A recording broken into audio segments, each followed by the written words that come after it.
Meus queridos, eu quero convidá-los agora, neste momento em que vamos meditar na palavra do Senhor, a abrir a sua Bíblia no Evangelho do Senhor Jesus, que foi escrito e registrado pelo apóstolo Mateus, capítulo 8. E peço aos irmãos que acompanhem a leitura que eu farei do segundo milagre registrado por Mateus, não do segundo milagre feito por Jesus, mas sim o segundo milagre registrado por Mateus neste Evangelho. E este registro se encontra a partir do verso 5, Mateus 8, do verso 5 ao verso 13, quando Jesus curou o criado de um centurião, o servo de um centurião. Diz assim a palavra de Deus, o santo evangelho do nosso Senhor. Tendo Jesus entrado em Cafarnaum, apresentou-se-lhe um centurião implorando: Senhor, o meu criado jaz em casa, de cama, paralítico, sofrendo horrivelmente. Jesus lhe disse: eu irei curá-lo.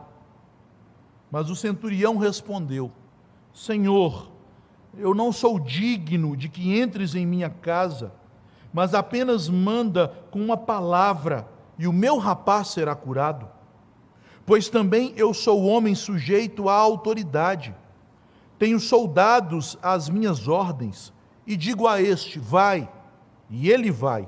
E a um outro: vem, e ele vem. E ao meu servo: faze isto, e ele o faz.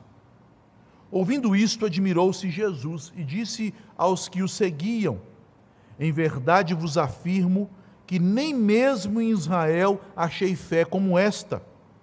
Digo-vos que muitos virão do Oriente e do Ocidente, e tomarão lugares à mesa com Abraão, Isaque e Jacó no reino dos céus, ao passo que os filhos do reino serão lançados para fora, nas trevas. Ali haverá choro e ranger de dentes. Então disse Jesus ao centurião: vai-te, e seja feito conforme a tua fé. E naquela mesma hora o servo foi curado. Oremos. Senhor Deus, Pai bendito, estamos diante da tua santa palavra, do Evangelho do nosso Senhor Jesus. Sabemos que esta palavra é verdadeira, é revelação da tua vontade, do teu poder manifesto em Cristo para a salvação de todo aquele que crê. No entanto, ó Deus, sabemos também que por causa do nosso pecado somos incapazes, tal como este paralítico, de irmos até Jesus, de buscarmos a sua graça, de recebermos a sua bênção. Por isso, ó Deus, nós precisamos que o Senhor venha até nós e nos conceda, ó Deus, pela palavra do teu poder, pela palavra do teu Filho, pela palavra que profere o lábio santo do Salvador, graça, poder espiritual, para sermos libertados de toda paralisia que o pecado nos traz, de toda inatividade que o pecado nos acomete, para andarmos nos teus caminhos, para vivermos segundo a tua vontade. Faça, ó Deus, esta obra na vida de cada um de nós.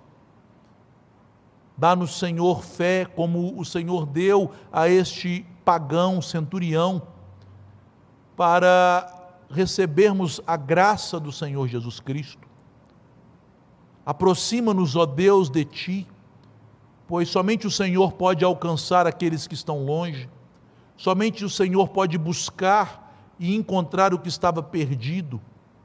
Ajuda-nos nesta noite e fala conosco pelo teu santo evangelho. Esta é a nossa súplica em nome de Cristo, pelo qual intercedemos e oramos. Amém.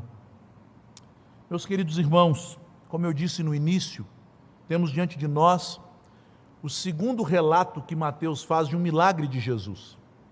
Obviamente, como também já disse, não é o segundo milagre que Jesus fez, porque o evangelista Mateus foi inspirado pelo autor das Escrituras, que é o Espírito Santo, o Espírito de Cristo, a escrever os milagres não numa ordem temporal, Mateus, quando nós o comparamos com Marcos e Lucas, que escrevem o Evangelho seguindo um registro histórico temporal, ele registra as histórias verdadeiras, os eventos passados na vida do Senhor, mas os organiza debaixo de um tema, à luz de um tema.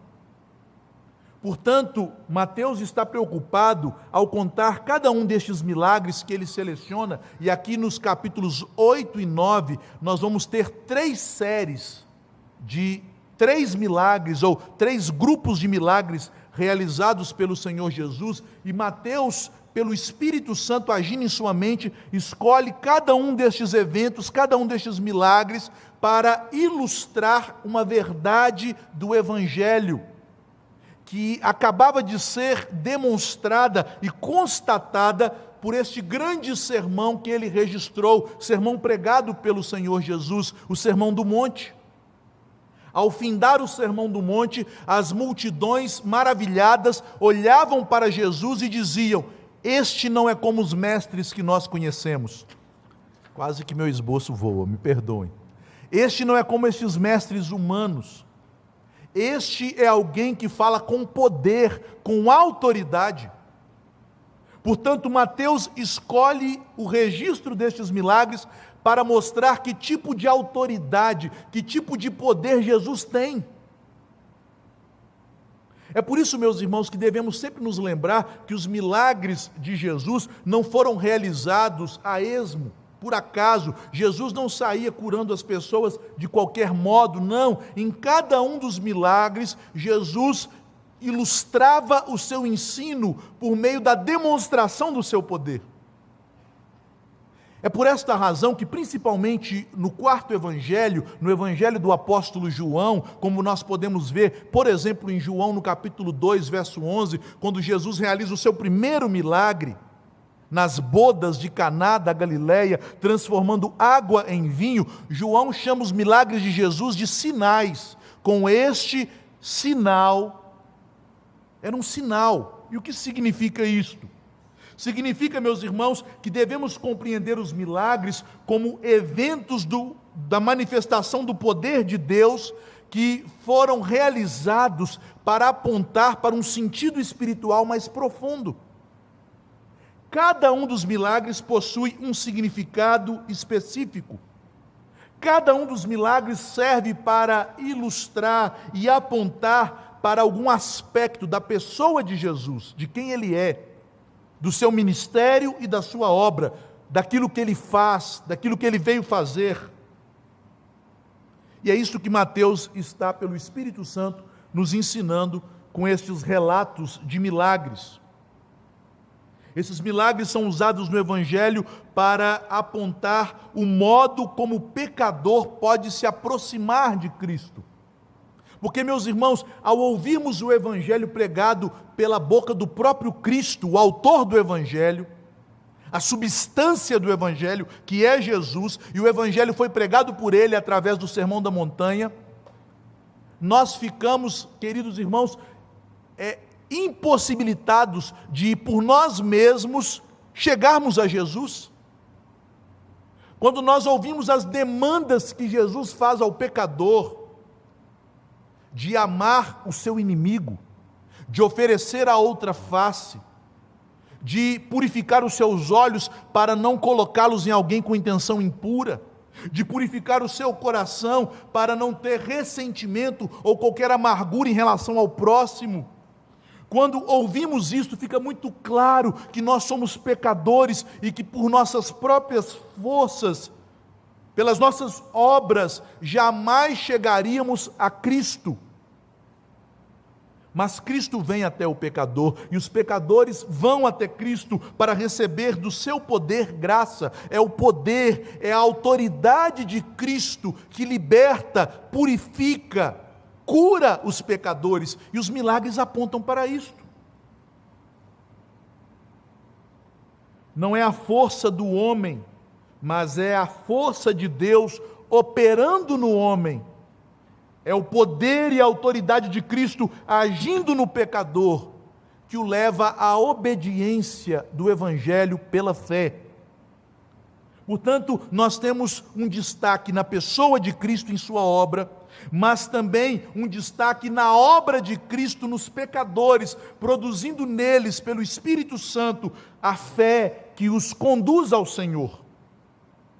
E é por isso que são narradas histórias de diferentes pecadores e de diferentes encontros com Cristo. Nós vimos que Cristo é aquele que toca no leproso imundo, e ao invés da imundície do leproso passar e contaminar a Cristo, é Ele que faz com que sua virtude e glória encham a vida e purifiquem, curem o leproso. E agora, queridos irmãos, Jesus mostra que até mesmo aqueles que estão longe, impossibilitados de virem até Ele, como o caso desse paralítico, podem ser alcançados, porque Ele tem poder e autoridade para isso. Aqueles que creem em Jesus como Filho de Deus, que de todo o coração acreditam que Ele é aquele que tem todo o poder e autoridade nos céus e na terra, pela fé em Jesus, estes podem ser purificados, como foi o leproso. Estes podem ser alcançados, como foi o servo do centurião. E esta é a verdade central que nós aprendemos com este segundo milagre registrado pelo evangelista Mateus, pelo apóstolo Mateus. Aqui em Mateus 8, de 5 a 13, Jesus demonstra a sua autoridade para alcançar os que estão longe. Não apenas uma distância espacial, geográfica, mas também estão longe por causa dos seus pecados, da sua ignorância, das trevas em que jaziam aquelas pessoas que eram gentios, que não conheciam a Deus, nem as promessas de Deus. Qual é, meus irmãos, a maneira como o Senhor alcança os que estão longe? É isto que o milagre nos ensina. Ao realizar esta obra, que percebam, ela é narrada apenas em um versículo. Apenas o versículo 13 fala do milagre em si. Mas todos os versículos anteriores servirão, do verso 5 ao 12, para nos mostrar a maneira como o Senhor alcança aqueles que estão longe. Primeiramente, Jesus alcança aqueles que o buscam. Isto parece, a princípio, uma contradição, porque se a pessoa está distante do Senhor, em trevas de ignorância, um gentio que não recebeu as promessas da redenção, como ele pode buscar? Não é esta a pergunta que a Bíblia nos faz através da pena do apóstolo Paulo em Romanos 10? Como eles crerão se ninguém lhes for enviado? Mas, queridos irmãos, a graça de Deus prepara meios. A providência do Senhor cria circunstâncias para que pessoas distantes do Senhor, pessoas que, sob a óptica humana, jamais poderiam vir a Cristo, sejam alcançadas por Cristo, se elas forem eleitos de Deus. Mas antes de falarmos propriamente do que Cristo faz na vida daquele jovem, através da intercessão do centurião, é importante lembrarmos que os relatos de milagres, às vezes, são narrados por mais um dos evangelistas, ou melhor, mais do que um dos evangelistas, e isto ocorre aqui neste relato. Também Lucas, no capítulo 7, dos versículos 1 a 2, nos conta esta história. E como, embora a Bíblia tenha mais de 40 autores humanos, mas apenas um autor divino, que é o Espírito Santo de Deus, nós devemos ler estas histórias como uma harmonia, uma harmoniosa sinfonia. Elas não se contradizem, elas se complementam. Aquilo que Mateus não diz, Lucas completa, e aquilo que Lucas omite, Mateus completa, porque ambos estão sendo dirigidos pelo mesmo Espírito. Há um relato também semelhante no Evangelho de João, no capítulo 4, dos versículos 46 a 54, quando Jesus realiza à distância, pelo poder da sua palavra, a cura do filho de um oficial de um rei. Embora o milagre relatado pelo apóstolo João seja semelhante a este, são eventos diferentes, porque lá em João, Jesus está curando o filho de um oficial de um rei. E aqui em Mateus e Lucas, Jesus cura o servo de um centurião. Em João, o oficial do rei é tímido em sua fé, enquanto o centurião é ousado em sua fé. A única semelhança é a maneira como Jesus cura, usando tão somente a autoridade da sua palavra. Mas são relatos distintos, o relato de João e este relato de Mateus e Lucas. Dito isto, meus irmãos, sendo assim, nós devemos ler como complementares aquilo que nos informa o Senhor, tanto em Mateus quanto em Lucas. O início da história está mais detalhado em Lucas, porque lá nos é dito que o centurião não foi ele mesmo, pessoalmente até Jesus. Mateus nos diz que Jesus, chegando em Cafarnaum, que era a cidade onde ele residia quando ele iniciou o seu ministério público na Galileia, a cidade onde ele tinha o seu núcleo de ação, e Jesus agora chega àquela cidade, ali se apresenta a ele um centurião, mas não em pessoa, mas por meio de representantes, de mensageiros, de pessoas que foram seus emissários. Veja o que diz Lucas, em Lucas 7, no versículo 3. Está escrito: tendo o centurião ouvido falar a respeito de Jesus, enviou-lhe alguns anciãos. E a palavra anciãos não significa propriamente velhos, mas esta palavra no original grego é presbíteros. Eram líderes religiosos da sinagoga, dos judeus. Então ele enviou anciãos dos judeus, pedindo-lhe que viesse curar o seu servo. Devemos entender, meus irmãos, que o centurião, ele não foi pessoalmente até Jesus, mas ele escolheu pessoas que ele julgou dignas, que ele julgou especiais, pessoas que eram autoridades da lei, que eram líderes religiosos naquela cidade, porque conforme nós vamos ver no texto, ele sabia que ele era um pecador, que ele não merecia estar na presença do Senhor Jesus, que ele não era digno de chegar e proferir palavra diante do Senhor Jesus, e tendo este senso profundo de seu pecado e de sua indignidade, ele procura pessoas mais versadas na lei, mais versadas na palavra, e suplica a elas: vão em meu lugar, intercedam em meu favor ao Senhor Jesus Cristo. Percebam, meus irmãos, que embora no relato anterior, quando Jesus cura o leproso, embora o leproso tivesse uma condição muito mais terrível do que a do centurião, porque o leproso, de acordo com a lei de Deus, estava cerimonialmente impuro, o que significa que ele não poderia adentrar no templo, no santuário, que ele não poderia participar do culto nos sábados, na sinagoga, que nem mesmo ele poderia conviver com o povo de Deus em família, ele deveria viver isolado em cidades destinadas aos leprosos, em leprosários, em lugares imundos, fétidos. Mas aquele leproso não teve o mesmo senso de indignidade deste centurião. Ele foi até Jesus, ele passou pela multidão, e ele ousou ir e se aproximar de Jesus. Já o centurião, que aos olhos humanos era uma pessoa saudável, na verdade, um oficial do exército romano, uma pessoa distinguida, já que, meus irmãos, Cafarnaum era uma cidade pequena. E assim como acontece conosco, em cidades menores, um oficial, como um tenente, ele pode ser o principal representante da polícia naquela cidade.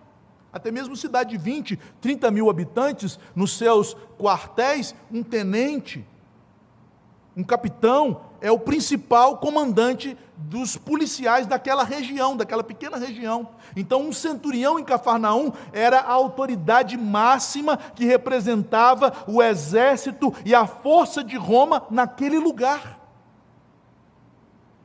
Era um homem de posses. Os centuriões eram homens que tinham um soldo considerável, e quando ganhavam guerras e serviam sua pátria em terras distantes, como ele estava servindo em uma colônia, eles tinham um soldo ainda aumentado. Ainda hoje funciona assim, não é verdade? Se um militar das Forças Armadas vai servir o seu país em terra estrangeira, ele recebe uma complementação de renda, o seu soldo é aumentado. Era um homem de saúde, porque para liderar naquela época uma tropa, deveria ser um homem com excelente porte físico. Mas quando ele observava os aspectos interiores do seu coração, do seu pecado, da sua condição humana, ele sabia: eu não sou digno de ir até este mestre, este santo de Deus, este filho do Deus exaltado. Ele chega aos anciãos e pede: vão em meu lugar. Meus irmãos, aquele capitão e líder de 100 soldados, que também possuía escravos e autoridade, servindo na Galileia, a mando de César, colaborando com o rei que governava na Galileia, sob o poder de César, que naquela época era Herodes Antipas. Aquele homem era um gentil, criado debaixo do paganismo, da idolatria, vivendo em uma cultura de imoralidade, em uma cultura de coisas que desagradam a Deus. Mas aquele homem ouviu falar de Jesus, como nos informa Lucas. Tendo ouvido falar de Jesus, ele sabe que um homem especial estava passando pela Galileia, curando os enfermos, pregando o evangelho, anunciando o arrependimento para a salvação, e que aquele homem era o Messias. E ele creu nisso. E por crer nisto é que ele busca o auxílio de Jesus. Mas, meus irmãos, é interessante o contraste que é demonstrado aqui, porque aquele oficial romano estava mais consciente da verdade a respeito de Jesus e da verdade a respeito da sua própria necessidade como pecador do que os mestres da lei, os anciãos da sinagoga. Porque Lucas mais uma vez nos informa que tipo de pensamento os anciãos nutriam a respeito do centurião, conforme está em Lucas 7, 4 e 5. Os anciãos, chegando-se a Jesus, insistentemente lhe suplicaram, dizendo: o centurião é digno de que lhe faças isto, porque ele é amigo do nosso povo e ele mesmo nos edificou a sinagoga. Vejam, os judeus estavam escravizados por um falso evangelho, por uma doutrina herética, que o homem alcança o favor de Deus baseado em seus méritos, em sua performance, em sua obediência à lei. E eles declaram: este centurião tem se demonstrado alguém temente a Deus. Ele é tão temente que ele converteu a última parte do homem que converte, ele converteu até o bolso, porque ele tirou dinheiro do bolso e construiu uma igreja para nós, uma sinagoga para nos reunirmos aqui em Cafarnaum. Ele tem demonstrado seu temor a Deus, mesmo sem ser judeu, sem ter um compromisso com a nação judaica e com a religião dos nossos pais e com a lei de Moisés, de coração. João Calvino, comentando este texto, ele destaca, meus irmãos, que aqui na vida deste centurião ocorreu um grande milagre. Deus agiu de forma revolucionária para alcançar este seu eleito, tal como acontece também na vida de Cornélio. Diz o reformador João Calvino: mesmo aquele centurião observando que a cidade de Cafarnaum, conforme dizem os historiadores, era uma cidade muito depravada, a mais depravada das cidades de Israel naqueles dias, uma cidade pecaminosa. Calvino diz: sabemos que esta era uma cidade marítima, mais tomada de corrupção e de prostituição do que qualquer outra. Então vejam, um pagão em uma cidade portuária, em uma cidade de prazeres e luxúria.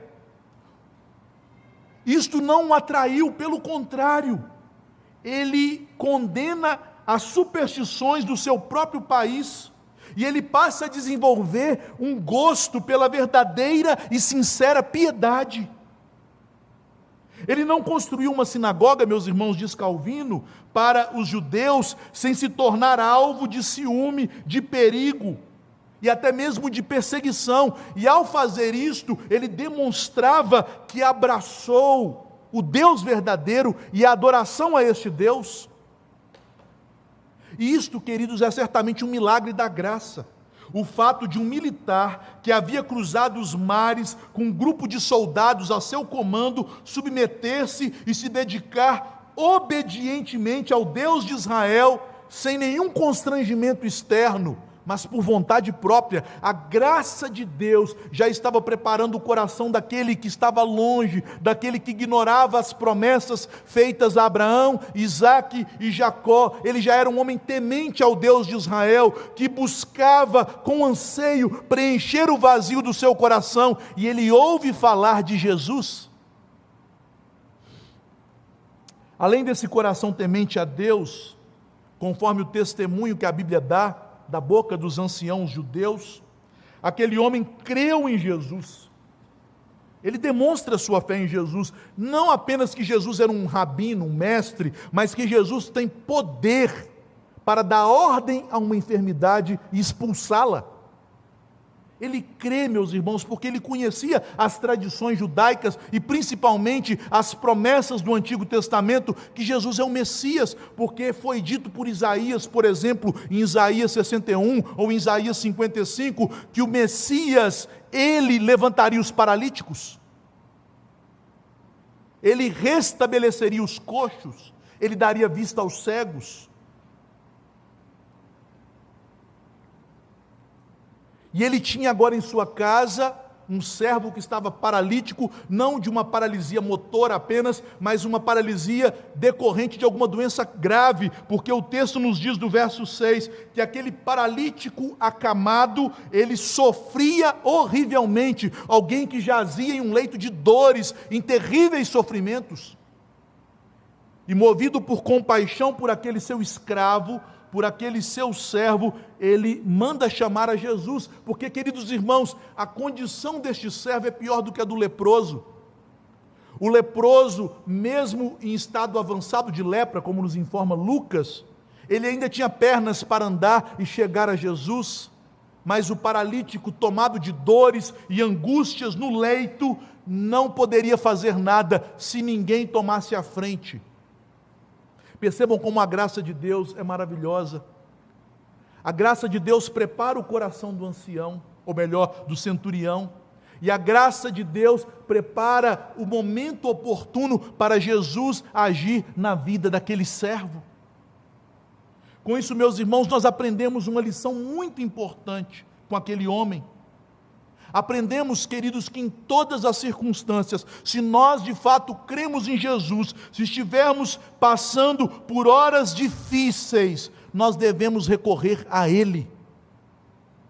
Obviamente que na doença nós recorremos ao médico, mas é pecado irmos ao médico sem primeiramente levarmos o nosso coração a Cristo em oração. Precisamos ir a Jesus, expor a Ele todo o nosso sofrimento, abrir nossas mentes, implorar a sua ajuda, porque Ele tem poder para socorrer todo o que nele crê, todo aquele que confia nele. Meus irmãos, aquele centurião era um homem de posses. Imagine alguém com seu próprio bolso construir um templo como este. Tem que ter algum dinheiro, não tem? Eu não consigo nem comprar 100 tijolos, eu acho. Tem que ter recursos, construção é caro, é dispendioso. Ele construiu com seu próprio bolso uma sinagoga, era um homem de recursos, ele poderia pagar médicos para ir à sua casa, ele poderia de repente colocar aquele servo em um navio e levá-lo a Roma para ser atendido ali, ou então conduzi-lo através de uma carruagem até a capital daquela região da Judéia, a Jerusalém, para ser atendido pelos melhores médicos em Jerusalém. Mas antes de tomar qualquer uma dessas iniciativas, ele vai à fonte de autoridade e poder, ele vai a Jesus. Meus irmãos, precisamos buscar a Jesus para nos ajudar nas horas difíceis. A segunda maneira que o Senhor usa para alcançar os que estão longe além do fato de dar a eles a graça para que eles tenham sede de Cristo e o busquem, é que Jesus também nos dá a fé para crermos nele e no seu poder. E o dom da fé, esta fé que é dom do Espírito Santo de Deus, conforme nos diz as Escrituras em Efésios, no capítulo 2, no verso 8, este dom é revelado na vida deste centurião. A partir do versículo 7 do capítulo 8 de Mateus, nós temos a resposta favorável de Jesus ao pedido do centurião. Vejam, meus irmãos, como o Senhor Jesus se difere de nós pecadores. Quando alguém vem nos pedir algo, principalmente se é algo difícil, e se for dinheiro então, nós geralmente damos uma resposta bem longa, não é verdade? Eu acho que nós imaginamos assim, eu vou falar muito para ver se até no meio ele desiste. E nós começamos a falar, eu não sei se hoje eu posso, eu vou ver aqui minha conta, se caiu, se subiu a poupança e tal, e conversa, e o clima não choveu ontem. Nós temos uma tendência a sermos enrolados, a não sermos sinceros, a não falarmos a verdade em amor. O pecado nos leva a sermos, às vezes, até dissimulados na maneira como falamos com os outros. Convide uma pessoa para a sua casa e veja se ela quer ir ou não. Se ela não quiser ir, ela não vai falar, eu não quero ir. Ela vai dizer, olha, eu tenho que ver, eu vou lá sim, eu vou passar, vamos marcar um dia, quem sabe. E esse evento nunca vai acontecer. Não é assim que nós somos? Mas veja como Jesus agiu. Ele diz de forma clara, taxativa, eu irei curá-lo. Ponto. Não precisou dizer mais nada. A declaração de Cristo para aquela comitiva de anciãos é uma declaração simples e direta. Eu irei curá-lo. Mas o relato, meus irmãos, que até aqui é intrigante, porque aquele homem revestido de tanta dignidade pública, tão reconhecido pela sociedade humana, ele não se julgou digno de ir até Jesus e pede que outros que ele entendia ser mais dignos do que ele, intercedessem em seu favor. Este homem agora toma uma atitude ainda mais surpreendente.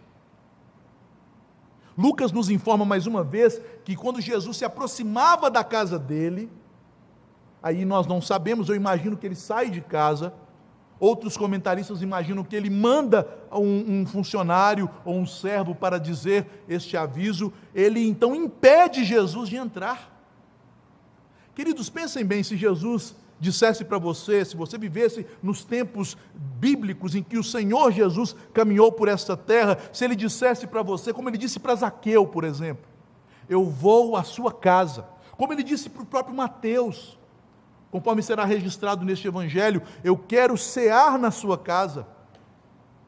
Que alegria tomaria o nosso coração em receber o Senhor Jesus, mas percebam que este homem tem uma outra visão deste fato, ele não quer receber Jesus na casa dele.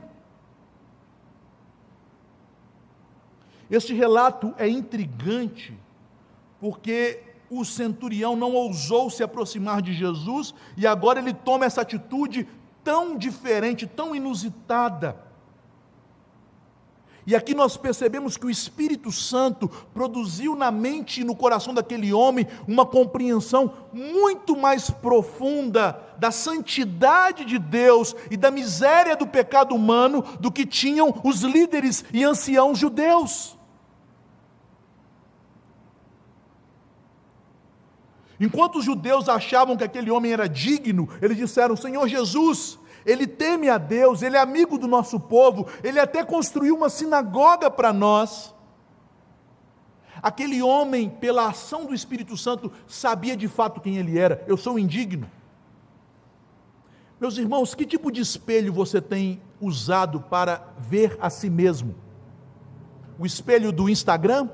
No Instagram todo mundo é bonito. Até gordo fica magro, é um milagre, né? Fica. Tem pessoa que lá no Instagram afina a cintura, eu queria aprender a fazer isso. Pelo menos no Instagram.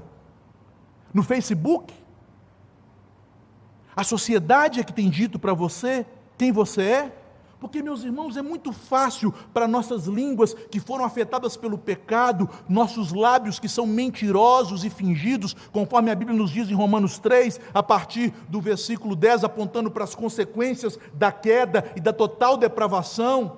É muito fácil falarmos palavras mentirosas e vazias que nos enganam, e é mais fácil acreditarmos nelas, porque elas agradam o nosso coração caído. Mas diante de Deus, do espelho da lei de Deus, do espelho da palavra de Deus, quem é você? Meus irmãos, quando alguém fala mal de mim, eu acho graça, porque essa pessoa não imagina o quão mal eu sou. Sempre é menos do que eu sou. Não que eu faça tudo do que eu sou capaz de fazer. O Espírito Santo tem me refreado, louvado seja Deus. Mas, meus irmãos, quão deplorável Deus tem mostrado a mim é o meu coração. Eu não sou digno de estar nesse púlpito.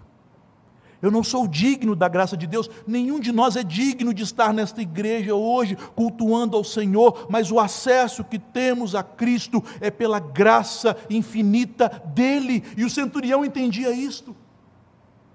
Ele tinha uma exata noção da santidade daquele que era o Senhor exaltado. Os olhos da fé foram abertos a ele. Ele sabia quem era Jesus, e por isso ele sabia quem ele era.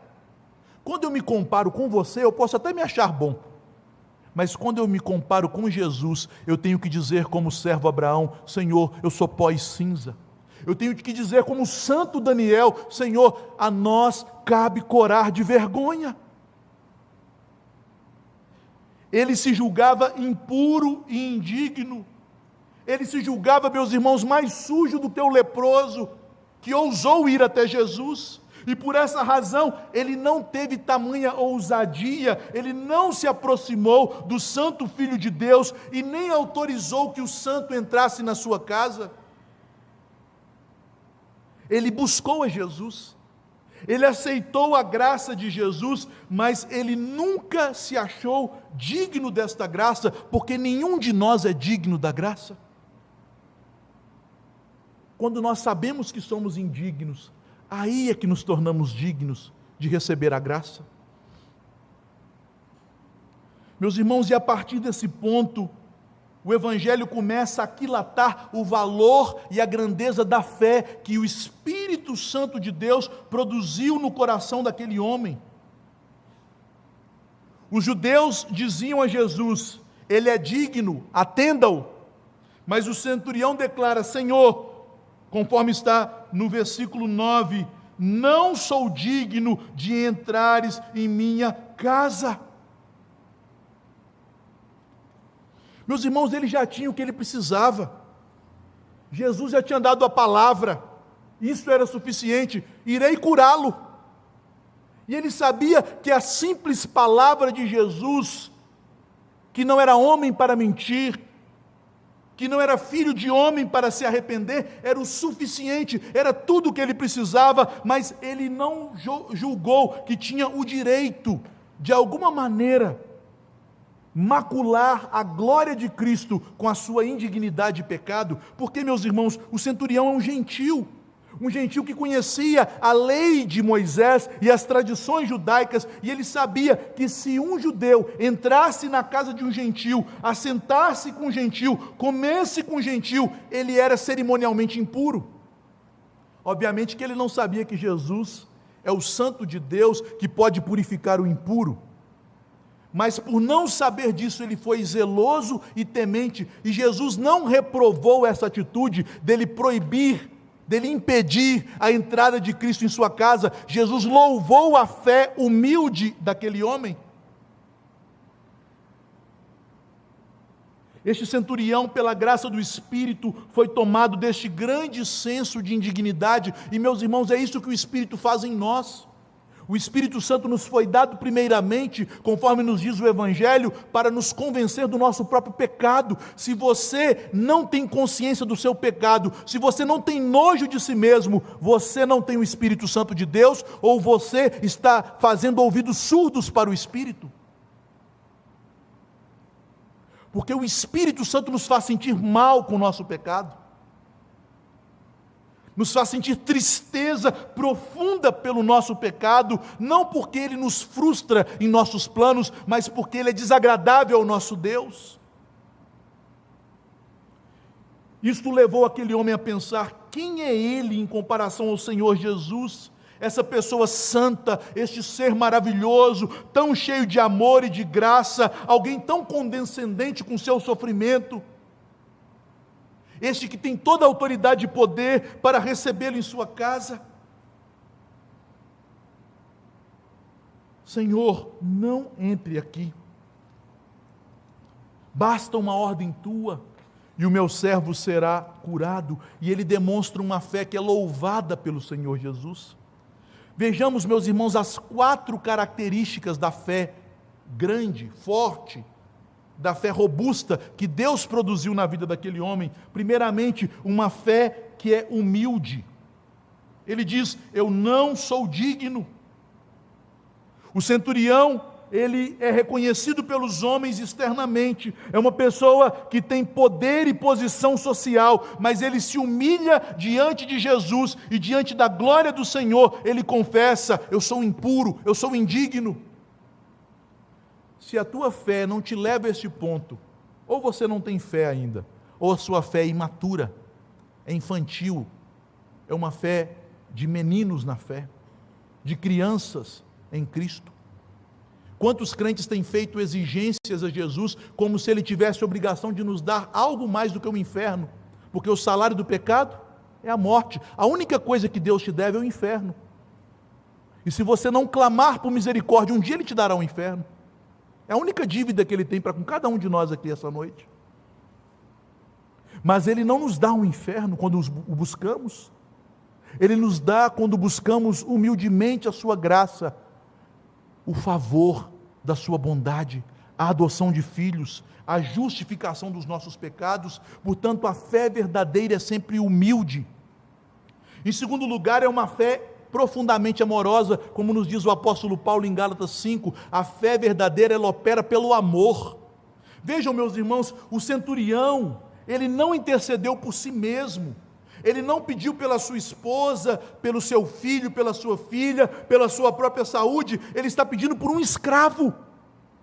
Infelizmente, nossa sociedade brasileira já viveu essa miséria da escravidão, quando pessoas são tratadas como instrumentos, como ferramentas vivas, que enquanto produzem e são úteis, são sustentadas, mesmo assim de maneira indigna, mas quando deixam de produzir, são jogadas fora como lixo. Ainda hoje, mesmo com a abolição da escravatura, a escravatura foi abolida, mas o pecado não. Há pessoas que tratam aqueles que estão debaixo do seu serviço de maneira indigna, sem considerar que cada ser humano foi feito conforme a imagem e semelhança de Deus. Há pessoas que politicamente corretas, até chamam os seus serviçais de minha secretária, minha ajudante, minha isso ou minha aquilo, chamam de forma polida, mas tratam de maneira grosseira. Mas vejam, meus irmãos, aquele centurião que tinha poder de vida e de morte sobre a vida dos seus escravos, ele vai até Jesus, compadecido daquele jovem que enfermava na cama, e suplica por ele, não por si mesmo. Isso é amor. E ele não chama de escravo, ele chama o meu rapaz. Não um pedido fingido, mas um pedido amoroso. Senhor, com uma palavra, o Senhor pode curar o meu rapaz.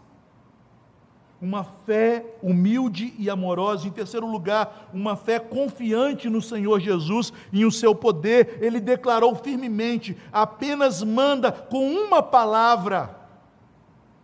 Meus irmãos, quantos de nós são como Gideão? Gideão não é um exemplo de fé, Gideão é um contra-exemplo de fé. Deus disse: Gideão, vai para a batalha e você vencerá a batalha. Ah, Senhor, então tem que fazer uma prova. Se chover no novelo eu vou, se a terra ficar seca eu vou, se chover na terra e o novelo ficar seco. Um tanto de superstições, de crendices, de misticismos, e Deus se compadeceu de Gideão e ainda atendeu aqueles pedidos tolos de uma fé infantil, quase pagã. Mas aquele centurião, ele sabia que a palavra de Deus, a palavra daquele que criou todas as coisas, através do seu verbo, a palavra daquele que sustenta o universo e que criou os mundos no espaço, ela é suficiente quando é declarada. Se Jesus disse: eu curarei, basta. Quantos crentes hoje pedem sinais?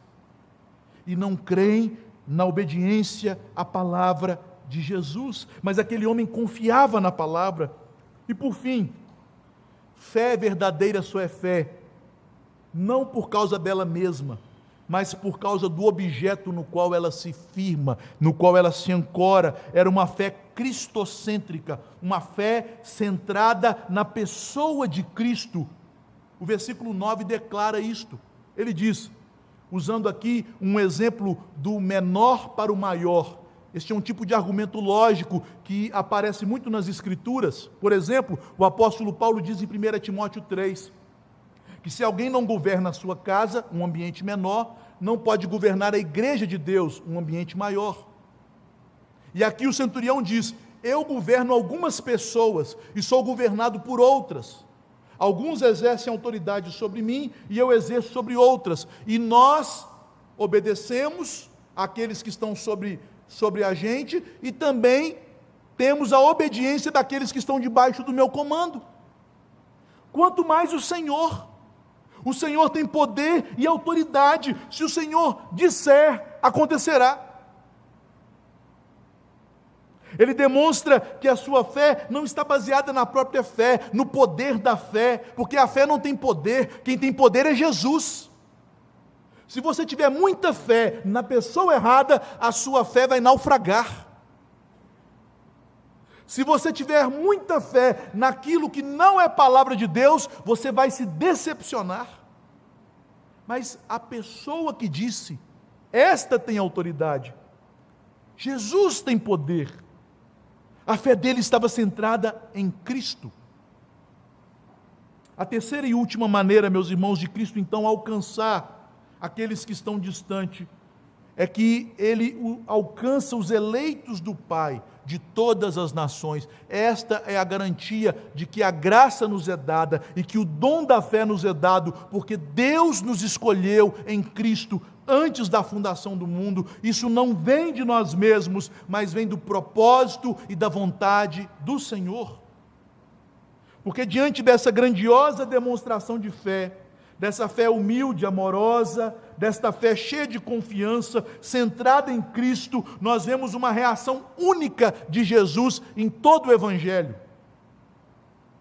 O comentarista Sproul diz o seguinte: esta é uma das únicas vezes em todo o Novo Testamento que o verbo grego taumazo é empregado com relação a Jesus. Este verbo significa maravilhar-se ou admirar-se. Esta palavra é usada com frequência nos relatos dos milagres de Cristo, mas com a função de descrever não a reação de Jesus, mas a reação daqueles que testemunhavam o milagre. A reação normal dos espectadores era admiração. Eles ficavam atônitos, maravilhados. Aqui, entretanto, Jesus é quem estava admirado, e o que admirou Jesus foi a fé produzida no coração daquele gentio. Mas como devemos interpretar essa admiração do nosso Senhor? Um humanista cristão do tempo da Reforma, chamado Erasmo de Roterdã, ele nos diz que devemos entender estas palavras não como se Jesus tivesse sido pego de surpresa, porque Ele é Deus.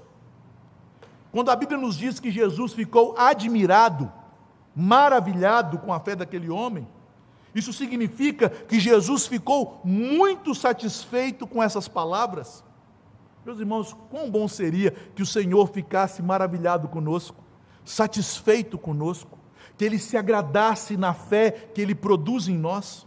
E é assim que o Senhor declara a sua reação em relação àquele homem. Porque aquele homem demonstrou com sua declaração que ele estava cheio de amor pelo seu servo.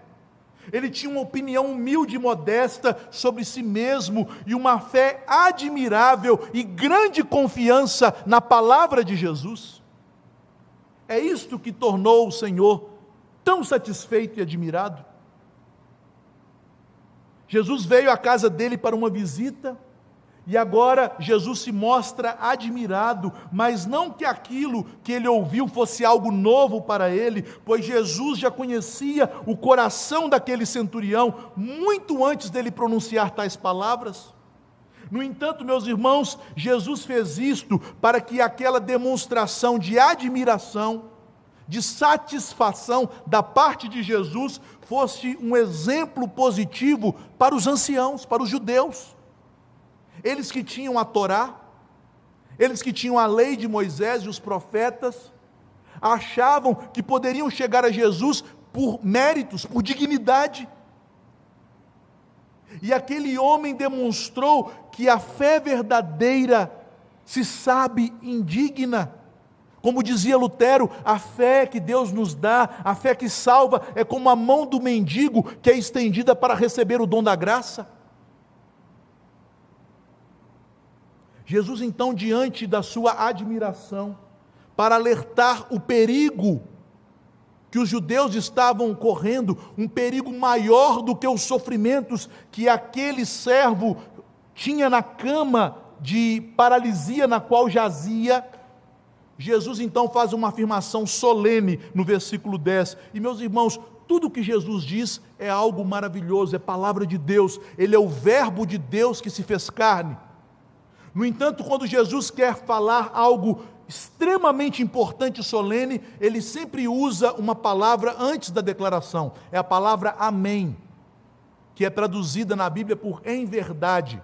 Às vezes Ele diz, amém, amém, eu vos digo, em verdade eu vos digo, e aqui Ele usa apenas uma vez esta palavra, amém, vos afirmo, e Ele faz uma afirmação solene para aqueles judeus.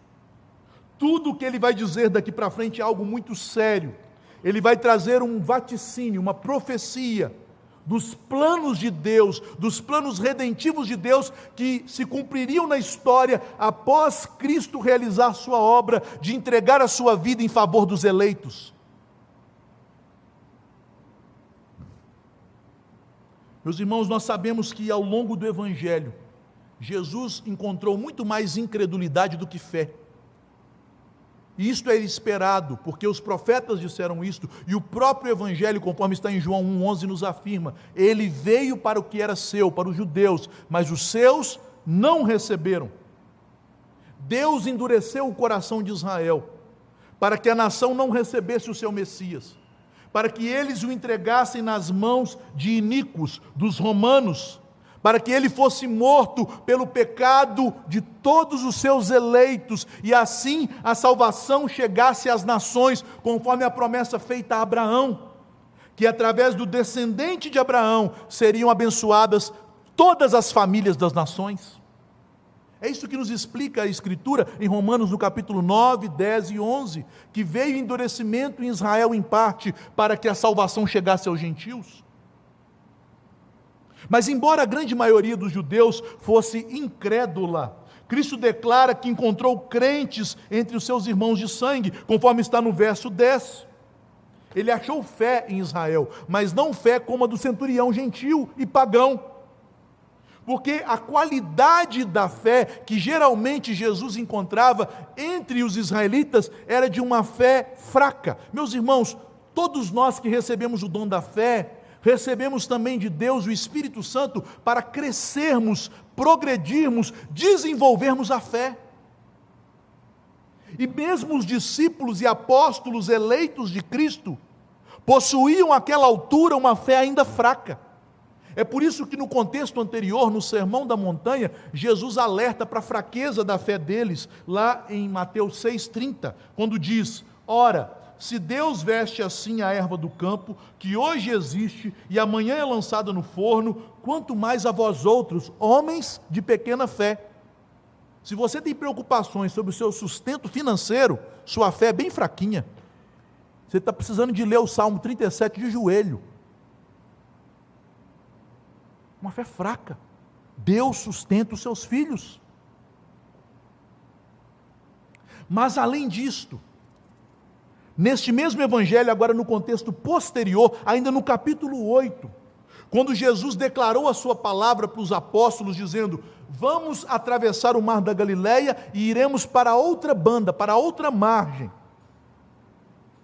Dá para confiar na palavra de Jesus? Totalmente e cegamente. Se ele falou, isso vai acontecer. E Jesus então dormia naquele barco, enquanto ele dormia, uma tempestade acometeu o barquinho. E o que os discípulos fizeram? Não creram na palavra de Jesus. Eles criam em Jesus parcialmente. Eles tinham uma fé que não tinha plena confiança, uma fé cheia de medos, de timidez.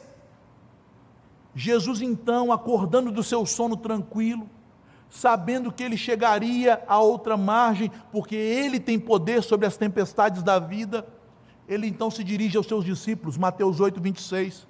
Perguntou-lhes então Jesus: por que sois tímidos, homens de pequena fé?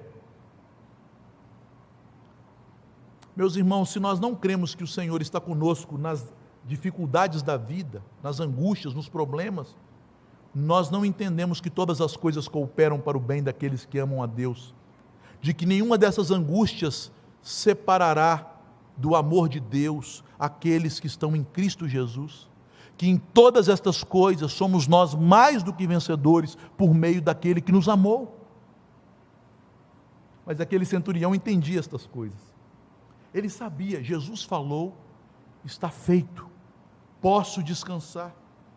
Porque, em geral, quando o Senhor se deparava com pessoas crentes nele, ele encontrava nessas pessoas uma fé pouco desenvolvida, uma fé sem grande confiança ou ousadia, uma fé diminuta e fraca, mesmo que fosse uma fé verdadeira, uma fé produzida pelo Espírito Santo.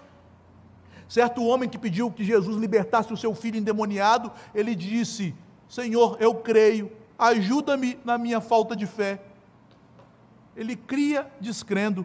Jesus teve compaixão? Sim, mas era uma fé fraca, não era uma fé digna de admiração e de louvor do nosso Senhor, porque esse tipo de fé subdesenvolvida, desnutrida, é uma fé fruto da indolência de muitos seguidores de Jesus, incluindo os apóstolos antes do Pentecoste, que não exercitam sua fé pela palavra. A fé vem pelo ouvir, o ouvir a pregação de Cristo, e se nós exercitamos a nossa fé se torna tonificada. Abraão se fortaleceu em sua fé, conforme está em Romanos 4.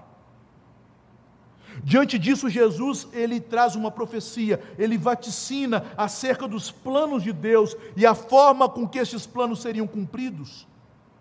Deus, como ele prometeu a Abraão, a Isaque e Jacó, ele abençoaria as nações através de Cristo. É o que está no verso 11. Os povos viriam do ocidente e do oriente e se assentariam à mesa dos patriarcas Abraão, Isaque e Jacó. Eles gozariam das bênçãos da aliança da graça em Cristo. Eles gozariam da comunhão com Deus através das promessas de redenção em Cristo, promessas dadas aos patriarcas. Enquanto muitos israelitas da igreja visível do Antigo Testamento e muitos que são da igreja visível do Novo Testamento não receberão essa graça, porque não têm fé verdadeira em Jesus. Veja, meus irmãos, o que Jesus diz.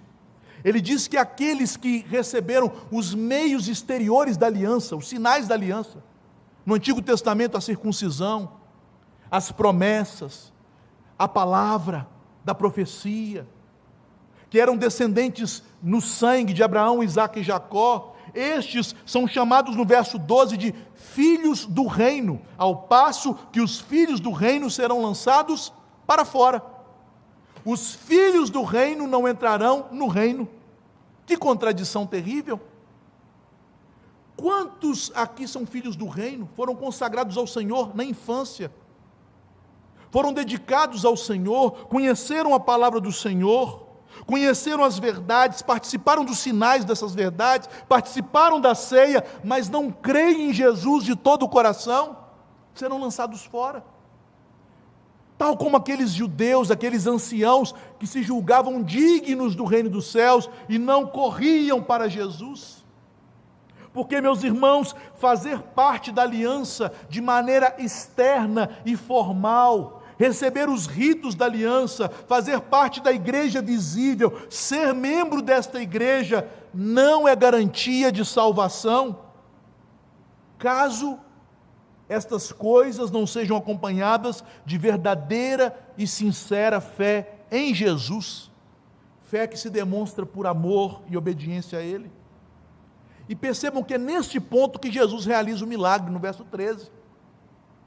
Depois de falar tudo isto, depois de explicar o significado do milagre que ele estava para fazer, é que ele realiza o milagre. Ele diz ao centurião: vai-te e seja feito conforme a tua fé. Meus irmãos, o milagre aqui aponta para algo muito pior, uma paralisia muito mais danosa do que a paralisia que sofria aquele servo do centurião. Uma dor e um sofrimento muito mais horrível do que a dor ou sofrimento que qualquer enfermidade pode produzir em uma pessoa. Jesus diz que aqueles que serão lançados fora, mesmo que sejam filhos do reino, mesmo que tenham recebido os privilégios externos do reino, mas não creram de todo o coração em Jesus, estes serão atormentados nas trevas, onde há choro e ranger de dentes, onde há sofrimento e paralisia mais angustiante do que daquele servo. E somente Jesus pode nos livrar disso.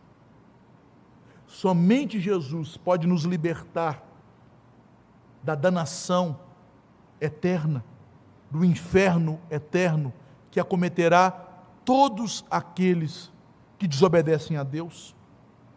Apenas uma fé dirigida a Cristo pode libertar o homem de algo pior do que um leito de enfermidade, que é o sofrimento e a dor causados pelo pecado.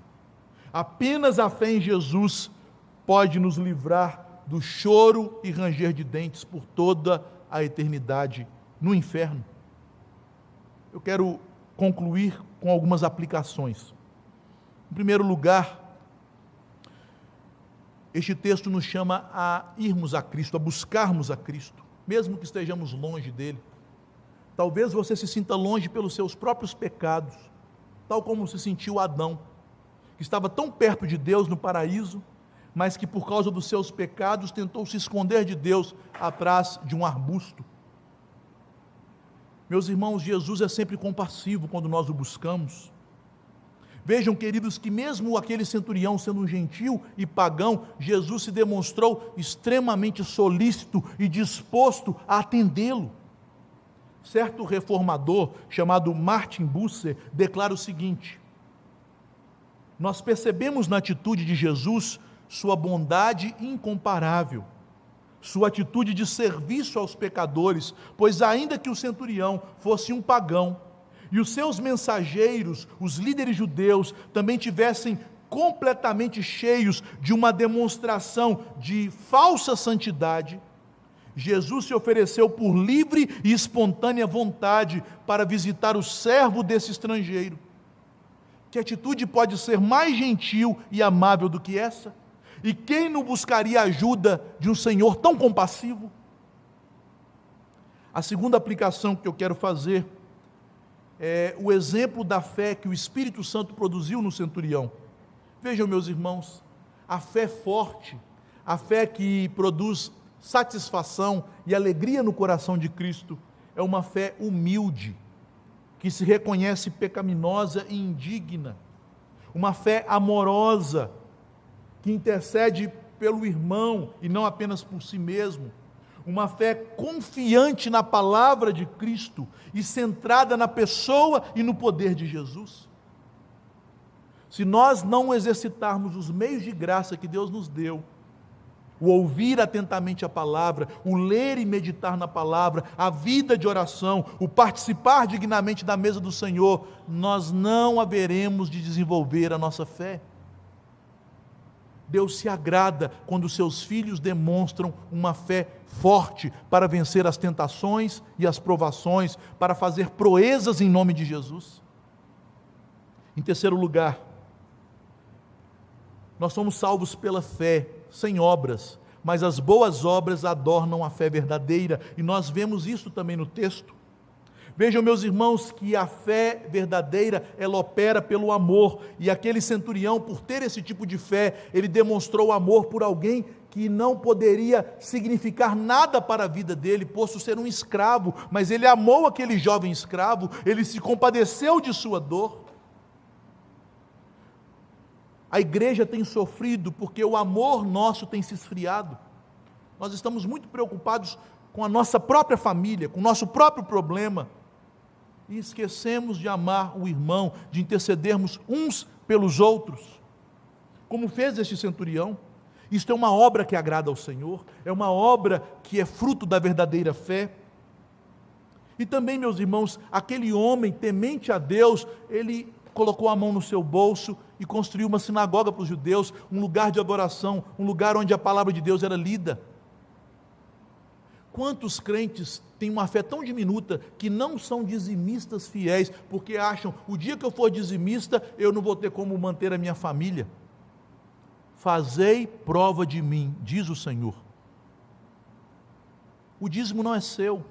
Quem não entrega o dízimo é ladrão, rouba do Senhor. Malaquias 3,8. O dízimo é do Senhor. Mas o Senhor é tão bom que Ele está dizendo, pare de me roubar que eu vou te abençoar. Ele podia mandar te prender, não é verdade? Mas Ele está dizendo, pare de me roubar, meu filho, que eu quero te abençoar. Para você entender que eu é que te sustento. Que não só de pão viverá o homem, mas de toda palavra que procede da boca de Deus, disso viverá o homem. Ele exerceu sua fé na fidelidade com as suas finanças também. Em quarto lugar, o maior milagre de Jesus aqui não foi apenas curar aquele jovem que estava acamado, mas o maior milagre de Jesus é libertar o pecador do poder paralisante e terrível do pecado, que pode trazer o maior e terrível sofrimento que alguém pode receber, que é ser lançado em trevas, onde há choro e ranger de dentes. Portanto, corra para Jesus e Ele te receberá e Ele te livrará do inferno eterno. E finalmente, este texto nos chama a atenção para o dever missionário da igreja. Os eleitos de Cristo que Ele veio buscar e alcançar estão espalhados no Oriente e no Ocidente, nas nações. Meus irmãos, eu estou voltando de férias e é tão bom estar aqui neste púlpito, pregar para os irmãos, um povo que ouve a palavra de Deus, que ama a palavra de Deus, um povo bonito, bem arrumado, é tão bom. Mas tem tanta gente sofrendo na miséria do pecado, precisando ouvir estas coisas, precisando que a igreja os alcance. Há tantos povos que ainda não ouviram o Evangelho, povos que nós temos o compromisso de interceder por eles, de clamar por eles, para que a igreja do Senhor avance. E enquanto nós não avançamos, a igreja tem se tornado cada vez mais fraca e mundana, cada vez mais amoldada ao século. Meus irmãos, não esqueçamos nossa missão, porque se perdemos a perspectiva da missão, de levarmos as boas novas da glória do Evangelho de Deus em Jesus Cristo para os que estão perdidos, nós seremos uma igreja fraca.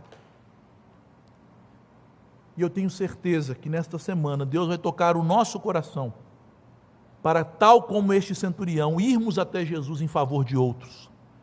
Demonstrarmos amor intercedendo por pessoas na nossa família que não têm o Senhor, intercedermos por missões, pelo avanço do Evangelho, para a glória e para o louvor do Senhor.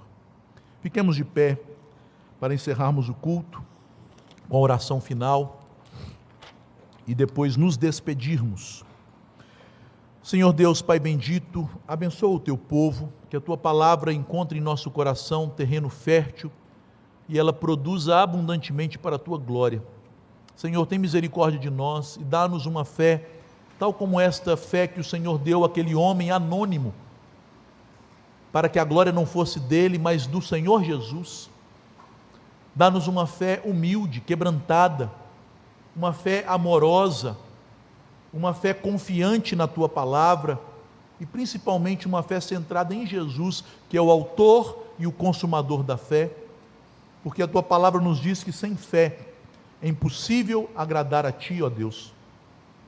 Ajuda-nos, Senhor, a demonstrar e adornar a nossa fé por meio de boas obras que o Teu Espírito produz em nós, para a glória do Teu nome, não a glória do homem. Abençoa o Teu povo e nos enriqueça com a presença de Cristo.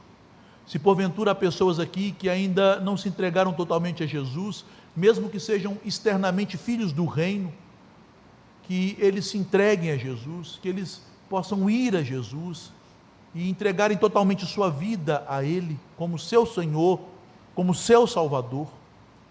E aqueles que já são teus, ó Pai, firma este compromisso em nosso coração, para sabermos que o Senhor Jesus cuida de nós, que se o buscarmos, Ele está sempre pronto para ir em nossa casa, mesmo que sejamos indignos, para nos atender, que as provações que Ele permite que passemos são para a glória dEle, para o nosso bem, porque Ele nos ama com amor eterno e infinito.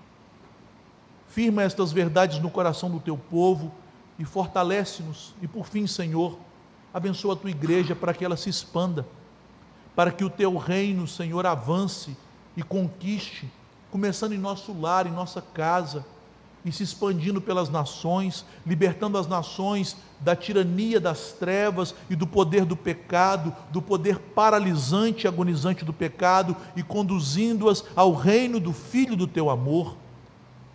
Te pedimos estas coisas, confiados que o Senhor haverá de nos concedê-las, porque esta é a Tua promessa, e em nome de Jesus oramos. Amém.